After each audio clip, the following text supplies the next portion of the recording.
Hello दोस्तों, आपका स्वागत है रेलवे की पाठशाला पे। और दोस्तों हमारा जो सीरीज चल रहा था ग्रुप डी प्रीवियस ईयर 2018 के, हम साइंस के जो शिफ्ट बाय शिफ्ट क्वेश्चन पूछे गए हैं वो हम कर रहे हैं। ये है हमारा पार्ट नंबर 18 वीडियो। 17 वीडियो इससे पहले आ चुके हैं। अगर उनको आपने नहीं देखा है, इधर प्लेलिस्ट में जाके देख सकते हैं या इधर आई बटन में जाके मैं लिंक डाल दूंगा।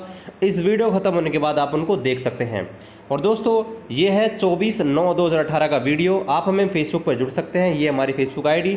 और अभी से सब्सक्राइब कर दीजिए हमारे चैनल को, इससे पहले कि आप हमारी वीडियो की भावना में खो जाएं। दोस्तों ये जो सीरीज है इसमें हम आपको साइंस के जो क्वेश्चन है वो तो कराते ही हैं, उसके अलावा बहुत सारी चीज़ें मैं आपको बताता हूँ जो कि बहुत ही इंपॉर्टेंट होती है। क्योंकि दोस्तों साइंस है वो लॉजिक के ऊपर चलती है, जीके नहीं है जिसको आप याद कर सकें। साइंस को याद करने के लिए आपको बहुत सारे लॉजिकों की जरूरत पड़ती है, यानी कि साइंस एक बहुत ज्ञान की जरूरत पड़ती है। इसमें जितना आप समझोगे चीज़ों को डीपली उतना ही कम है। चलिए शुरू करते हैं आज के इस वीडियो को।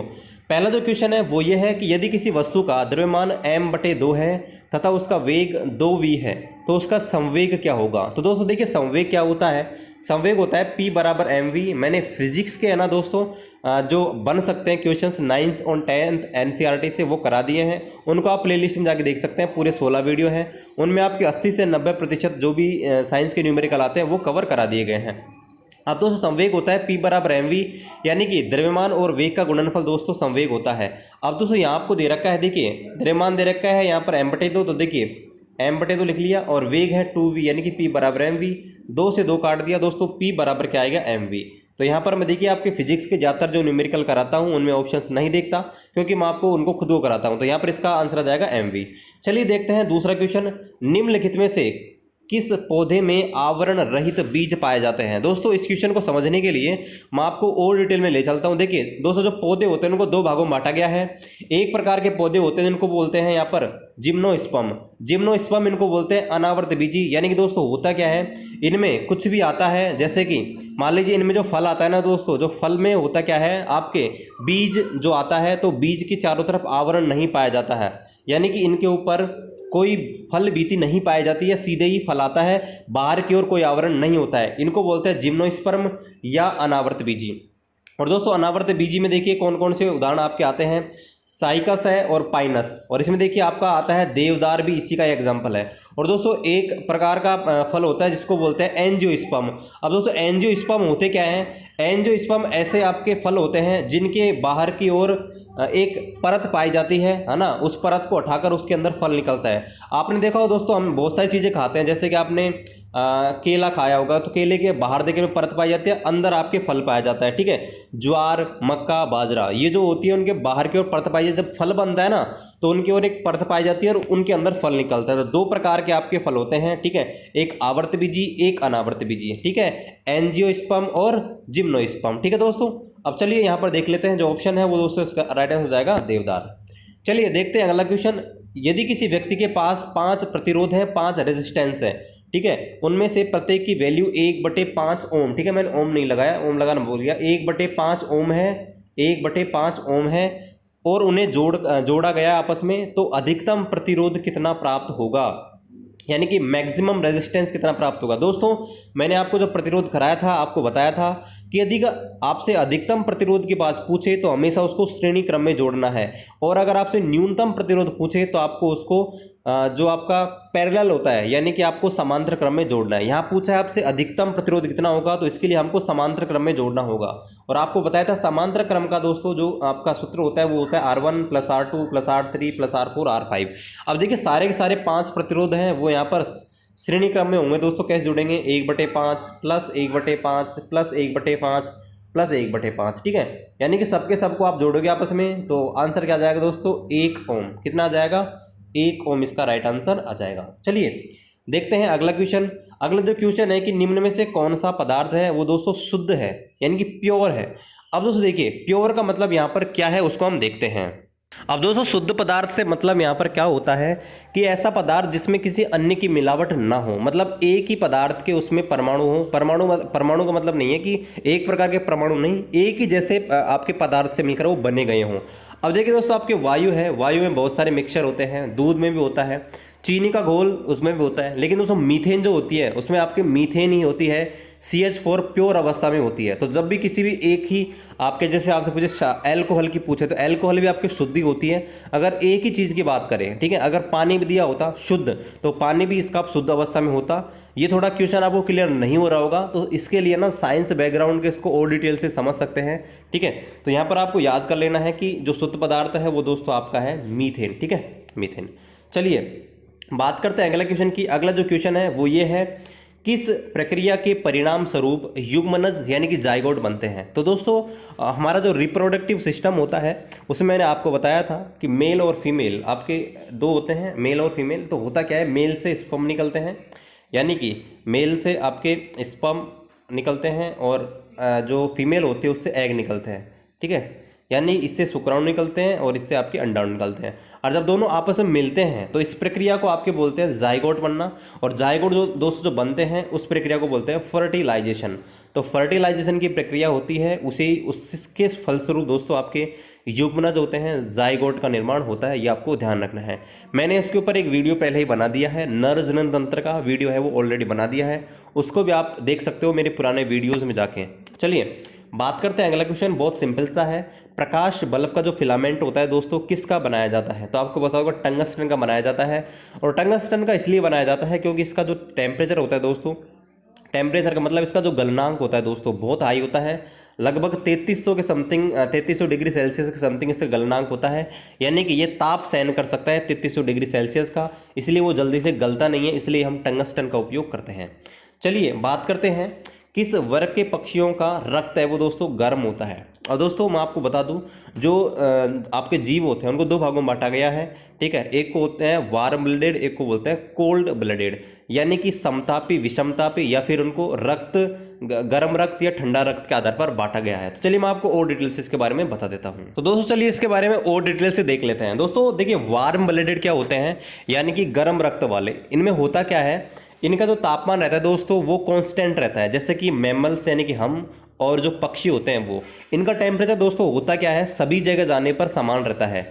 मतलब आप किसी भी जगह जाओगे है ना, जैसे समुद्र में चले जाओ, ठीक है, ठंडे पानी में, या किसी गर्म जगह जाओगे तो आपके शरीर का जो टेम्परेचर होता है दोस्तों अपने आप मेंटेन रहता है, मतलब कांस्टेंट रहता है, बदलता नहीं है।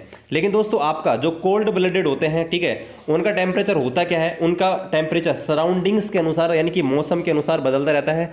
जिस जगह पर वो जाते हैं उसी के अनुसार उनका जो टेम्परेचर दोस्तों बदलता रहता है, ठीक है। आपने देखा होगा हमारा जो शरीर है दोस्तों, आपने देखा होगा अलग अलग परिस्थितियों में हमारे शरीर को मेंटेनेंस मिलता रहता है, ठीक है। तो इसका राइट आंसर हो जाएगा दोस्तों यहाँ पर पक्षी, ठीक है, पक्षी यानी कि बर्ड्स। चलिए देखते हैं दूसरा क्वेश्चन, वेग और समय के बीच जो संबंध है दोस्तों वो कौन से समीकरण के द्वारा दर्शाया जाता है। तो आपको पता है दोस्तों 3 समीकरण न्यूटन के द्वारा दिए गए थे, गति के 3 समीकरण दिए गए थे। तो यहाँ पर देखिए आपका जो समीकरण होता है v बराबर u प्लस ए टी, इसमें आप देखेंगे दोस्तों ये जो अंतिम वेग होता है ये प्रारंभिक वेग होता है, ये त्वरण होता है और ये टाइम होता है। त्वरण होता है दोस्तों वेग में परिवर्तन की दर ही होता है, तो यहाँ पर इसको भी हम वेग ही मान सकते हैं। तो यहाँ पर ऑप्शन नंबर जो 4 है वो इसका राइट आंसर होगा कि वेग और समय के बीच जो संबंध है वो दोस्तों हम निकालते हैं पहले, वो आपके ये समीकरण है इससे, ठीक है, v बराबर u प्लस ए टी से। चलिए बात करते हैं अगले क्वेश्चन की, यदि कोई व्यक्ति t समय में w कार्य करता है तो उसकी शक्ति क्या है। दोस्तों शक्ति जो होती है वो कार्य करने की दर होती है, ठीक है, उसको आपको बताया था मैंने, P बराबर W बटे टी, ठीक है, आपको बताया था कार्य करने की दर होती है उसे शक्ति बोलते हैं। तो यहाँ पर ऑप्शन नंबर जो 4 है वो सही होगा, P बराबर W बटे टी। चलिए देखते हैं अगले क्वेश्चन को। अगला जो क्वेश्चन है दोस्तों वो ये है कि मानव शरीर में पित्त का जो स्राव होता है वो दोस्तों कहाँ पर होता है। अब देखिए पित्त को बोलते हैं बाइल जूस, ठीक है, और बाइल जूस देखिए हमारी जो यकृत होता है, लीवर होता है दोस्तों, उसके अंदर बनता है, ठीक है, और ये भोजन के जो पाचन है उसमें दोस्तों हेल्प करता है, इसको आपको ध्यान रखना है। चलिए देखते हैं पदार्थ के कणों के बीच आकर्षण बल सबसे ज़्यादा किस में होता है। देखिए दोस्तों मैंने आपको बताया था, जब आपको मैंने पदार्थ की अवस्थाओं के बारे में बताया था ठोस द्रव गैस में, आपको बताया था दोस्तों यहाँ पर जो ठोस होते हैं उनमें अवयवी कण बिल्कुल पास पास होते हैं, यानी कि इनके बीच जो आकर्षण बल है बहुत ज़्यादा होता है। तो यहाँ पर देख लीजिए ठोस का एग्जाम्पल कौन सा है, तो ठोस यहाँ पर तांबे की छड़ होती है, उसके बाद में आपके सबसे ज़्यादा ठोसों में आकर्षण बल पाया जाता है, फिर गैस द्रवों में, और फिर आपके गैसों में, ठीक है, आपको बताया था उस टाइम भी मैंने। चलिए बात करते हैं अगले क्वेश्चन की, धातु कर्म जो प्रक्रिया होती है दोस्तों उसे क्या बोलते हैं। दोस्तों धातु कर्म का मतलब होता है कि हम क्या करते हैं, ज़मीन से बहुत सारे खनिज निकालते हैं, बहुत सारे अयस्क निकालते हैं। तो दोस्तों होता है कि उनमें बहुत सारी अशुद्धियाँ होती हैं, तो उन अशुद्धियों को दूर करके हम शुद्ध मात्रा में जो धातु प्राप्त करते हैं ना, उसी प्रक्रिया को बोलते हैं धातु कर्म। ठीक है, तो यहाँ पर ऑप्शन नंबर 3 है वो राइट आंसर होगा। अयस्क से धातु निकालने की जो प्रक्रिया होती है उसको हम बोलते हैं धातु कर्म। चलिए देखते हैं अगला क्वेश्चन। आनुवांशिक गुणों का वाहक कौन होता है? यानी कि देखिए आपके माता पिता होते हैं, उनके कुछ गुण हमारे शरीर के अंदर आ जाते हैं। जैसे लंबाई है, आपके माता पिता लंबे हैं तो हमारे गुणों में भी लंबाई आ जाती है। बोने हैं तो बोना, कलर भी कई बार देख लेते हैं आप, कलर आ जाते हैं। तो ये जो गुण होते हैं ना दोस्तों, वो किसकी बदौलत आते हैं एक पीढ़ी से दूसरी पीढ़ी में? तो आपको पता होगा आपके शरीर के अंदर आपके जीन्स पाए जाते हैं, और जीन का जो परिवहन करता है दोस्तों वो करता है डीएनए। ठीक है, बहुत ही सिंपल सा क्वेश्चन है। जीन हमारे शरीर के अंदर पाए जाते हैं। ग्रेगर जॉन मेंडल था, उनको यहाँ पर इन्होंने आनुवांशिकता का पिता इनको कहा जाता है। इन्होंने 3 नियम दिए थे आनुवांशिकता की, आपको ध्यान रखना है। डीएनए जो आपका आनुवांशिक गुणों का भाग करता है। चलिए बात करते हैं अगले क्वेश्चन की। वर्ग 18 के तत्वों को क्या कहा जाता है? दोस्तों बिल्कुल सिंपल सा क्वेश्चन है। मैंने आपको पीरियोडिक टेबल के टॉप 100 क्वेश्चन करा दिए हैं जो कि बार बार आते हैं, तो उसके वीडियो को आप देख सकते हैं प्लेलिस्ट में जाके, या मैं इधर आई बटन में डाल दूंगा। तो यहाँ पर देखिए जो उत्कृष्ट गैसें होती है, नोबल गैसेस होती हैं, इनको वर्ग 18 के तत्व बोलते हैं। इनका दूसरा नाम होता है दोस्तों शून्य वर्ग। ठीक है, अक्रिय गैस। ठीक है, ये इनके और नाम होते हैं। चलिए देखते हैं त्वरण की एसआई इकाई क्या होती है। त्वरण होता है दोस्तों वेग में परिवर्तन की दर, उसको बोलते हैं त्वरण। और त्वरण का फॉर्मूला तो दोस्तों ए बराबर v minus you upon T. ये दोस्तों होता है आपका त्वरण का फॉर्मूला। तो त्वरण का जो मात्रक होता है दोस्तों वो अब देखिए कैसे निकालेंगे। देखिए अगर आपको याद है तो बहुत अच्छी बात है, अगर नहीं है तो कैसे निकालेंगे। ए बराबर v minus you upon T, ये सूत्र होता है।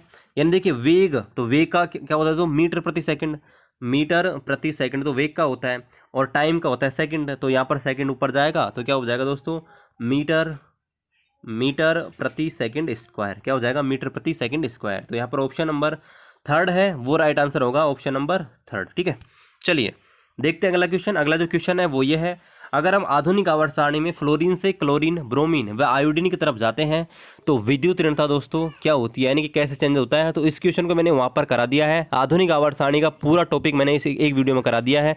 उसमें आपको पूरा बताया आकार कैसे बदलता है, विद्युत ऋणता कैसे बदलती है ना, आयनन ऊर्जा, इलेक्ट्रॉन लब्धि, एंथैल्पी, सबके बारे में बताया है। आपसे पूछा, देखिए अब यहाँ पर सबसे पहले आपको आधुनिक आवर्त सारणी याद होनी चाहिए, तभी आप इस क्वेश्चन को बता सकते हैं। तो उसकी भी ट्रिक मैंने आपको बता रखी है, आप देख सकते हैं। दोस्तों यहाँ पर देखिए आपसे पूछा कि फ्लोरीन, देखिए मैंने आपको बताया था वर्ग 17 के तत्व होते हैं, उनमें आप कहते हैं FBr, फिर यहाँ पर देखिए आपको बताया था फिर कल बाहर आई अंटी। ठीक है, ये ट्रिक होती है। अब आपसे पूछा है कि हम फ्लोरीन से इधर जा रहे हैं, मतलब ऐसे नीचे की ओर जा रहे हैं, फ्लोरीन, क्लोरीन, ब्रोमीन, आयोडीन, है ना। तो अगर ऊपर से नीचे की ओर जाते हैं तो आपसे पूछा है कि विद्युत ऋणता किसकी क्रम है वो क्या रहेगा। दोस्तों विद्युत ऋणता है ना वो डिपेंड करती है यहाँ पर आकार के ऊपर। दोस्तों फ्लोरीन का आकार सबसे छोटा होता है, और यहाँ पर जो वर्ग 17 है ना इनकी सबसे ज़्यादा विद्युत ऋणता होती है। तो वर्ग 17 के तत्वों के पास 7 इलेक्ट्रॉन होते हैं, तो ये चाहते हैं कि इनको 1 इलेक्ट्रॉन और मिल जाए और ये अपना अष्टक पूरा कर ले। तो यहाँ पर सबसे छोटा आकार होता है फ्लोरीन का, तो इसकी सबसे ज़्यादा प्रवृत्ति रहती है कि ये इलेक्ट्रॉन को जल्दी ग्रहण करें, और जैसे जैसे आकार बढ़ता जाता है वैसे वैसे इनकी प्रवृत्ति भी घटती जाती है, क्योंकि नाभि के आवेश उसको कम होता जाता है। फ्लोरीन का नाभि के आवेश सबसे ज़्यादा होता है, इसलिए यहाँ पर इसकी जो विद्युत ऋणता सबसे ज़्यादा होती है। यानी कि हम वर्ग में ऊपर से नीचे की ओर चलेंगे, यानी कि फ्लोरीन से क्लोरीन, ब्रोमीन, आयोडीन तरफ जाएंगे, तो दोस्तों होगा क्या, यहाँ पर इनकी जो विद्युत ऋणता है वो क्या होगी दोस्तों, घटेगी। ये आपको ध्यान रखना है, डिक्रीज होगी। चलिए देखते हैं अगला क्वेश्चन, गैल्वेनोमीटर क्या होता है, इसका उपयोग कहाँ होता है। तो दोस्तों गैल्वेनोमीटर के बारे में आपको और मैं डिटेल से बता दोस्तों इसके बारे में मैंने आपको पहले बताया था। जो हमारी विद्युत होती है, यानी कि जो हमारे घरों में लाइट आती है, उसको मापने के लिए आपने नॉर्मली एमीटर का उपयोग किया जाता है। एमीटर आपने देखा होगा विद्युत धारा को मापने में काम आता है। लेकिन दोस्तों एमीटर होता है ना वो आपकी उच्च वैल्यू को मापता है। अब मान लीजिए दशमलव में वैल्यू आ रही है, मतलब बहुत कम वैल्यू आ रही है, जैसे 0.0005 है ना, इतने एम्पेयर की धारा आ रही है, तो उनको मापने के लिए दोस्तों गैल्वेनोमीटर का उपयोग किया जाता है। मतलब गैल्वेनोमीटर का उपयोग दोस्तों आता तो धारा को मापने भी है, लेकिन कम मान की धारा को मापने में गैल्वेनोमीटर का उपयोग किया जाता है। तो यहाँ पर ऑप्शन नंबर देखिए, ऑप्शन नंबर जो 4 है वो इसका राइट आंसर होगा, धारा की दिशा ज्ञात करने में। ठीक है, दिशा, अब देखिए धारा की दिशा ही होगी, क्योंकि गैल्वेनोमीटर आपको पता है एक सुई होती है ऐसे, और वो आपको पता है ऐसे इधर लेफ्ट राइट होती रहती है। तो यहाँ पर ऑप्शन नंबर 4 इसका राइट आंसर होगा।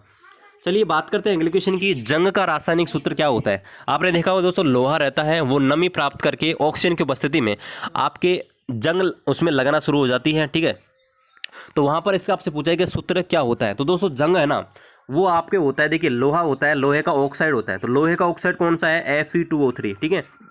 फेरिक ऑक्साइड, फेरिक ऑक्साइड होता है दोस्तों ये। अब इसके अंदर क्या होता है दोस्तों, बहुत सारे जल के अणु मिल जाते हैं। जल के अणु कितने हैं पता नहीं है, तो इसका मान लेते हैं एक्स जल के अणु जब आपके Fe2O3 यानी कि फेरिक ऑक्साइड में जुड़ जाते हैं तो उसे हम बोलते हैं कोरिजन होना, यानी कि जंग लगना। तो यहाँ पर ऑप्शन नंबर देखिए, ऑप्शन नंबर 2 है वो इसका राइट आंसर होगा। Fe2O3 और XX2 यानी कि एक्स जल के अणु यहाँ पर जब जुड़ जाते हैं आपके फेरिक ऑक्साइड में तब जाके जंग लग जाती है।